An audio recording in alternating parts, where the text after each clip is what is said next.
Australia's first Olympic breaker, Rachael Gunn, aka B-Girl Raygun, who probably came all pumped up to win a medal at the 2024 Paris Olympics, went back home famous.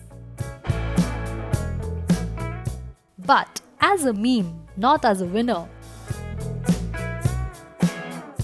36-year-old Rachael has been a target of worldwide criticism ever since her Olympic breakdancing routine was broadcasted, which was quite different from any other breakdance the world has ever witnessed.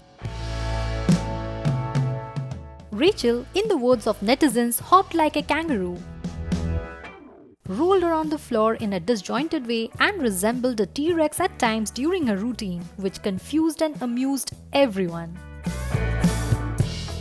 Let's just say the world was not ready for this new form of breakdance that only Rachael brought to the floor during the competition.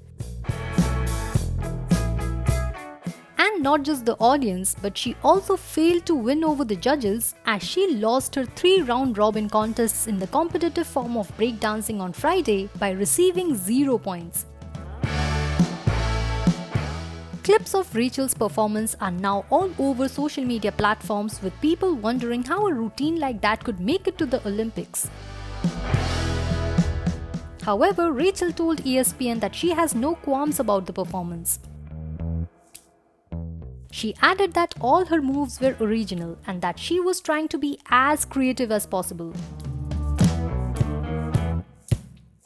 We will have you know that the now famous breakdancer is a lecturer at Macquarie University, Sydney, where according to her biography, she is an interdisciplinary and practice-based researcher interested in cultural politics of breaking. Well, we would have said better luck next Olympics, but it has been reported that the new edition has been dropped from the 2028 Los Angeles Olympics.